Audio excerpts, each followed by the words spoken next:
அடுத்த நாள் காலை சியூலின் குளிர்காற்று மெதுவாக வீசிக் கொண்டிருந்தது. நிலா வழக்கம்போல ஆபீஸ் செல்ல தயாராக இருந்தாலும் அவள் மனதில் இன்னும் ஒரு சிறிய குழப்பம்.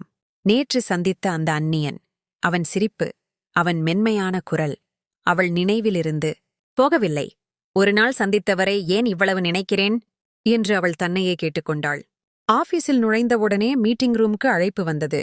நிலா உள்ளே சென்றதும் அவள் நின்று போனாள். அங்கே அதே மனிதன். நேத்து ஃபைல்ஸ் எடுத்து கொடுத்த அந்த ஜென்டில் லுக்கிங் காய். அதே calm smile, same peaceful eyes. Jiho team lead அறிவித்தார். This is Jiho, our new project lead. அவள் இதயம் ஒரு நொடிக்கு துடித்தது.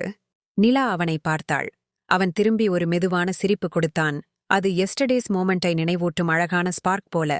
மீட்டிங் முடிந்த பின்பு இருவரும் லிஃப்ட் அருகே சேர்ந்து நின்றார்கள். சில நொடிகள் முழு சத்தமும் இல்லாத அமைதி. ஆனால் அந்த சைலன்ஸ் கூட ஒரு கொரியன் டிராமா சீன் போல மென்மையாக இருந்தது. ஜீஹோதான் சைலன்ஸை உடைத்தார். அவன் சிரிப்புடன் கேட்டான், ஃபைல்ஸ் கேர்ள்? நிலா வெட்கத்தாள் சிரித்தாள். I have a name. It's Neela. Jiho, nice to officially meet you Neela. அந்த வரி அவள் நாள் முழுக்க பிரைட்டன் செய்துவிட்டது. லிஃப்ட் கீழே செல்லும்போது ஜீஹோ திடீரென்று கேட்டான், yesterday felt incomplete. Shall we continue our talk? Maybe over a coffee? Nila ஒரு நொடி சிந்தித்தாள். அவள் இதயம் எஸ் என்று கத்தினாலும் உதடு மெதுவாக சொல்லியது, ஓகே. அந்த ஒரு ஓகே அவள் வாழ்க்கையில் ஒரு புதிய அத்தியாயத்தை அமைதியாக திறந்தது. இருவரும் கஃபே நோக்கி நடந்தபோது நிலா மனதில் ஒரு கேள்வி மட்டும்.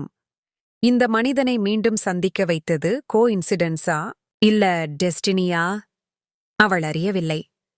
ஆனால் அந்த நாள் அவள் வாழ்க்கையில் முக்கியமானதாக மாறிக்கொண்டிருந்தது.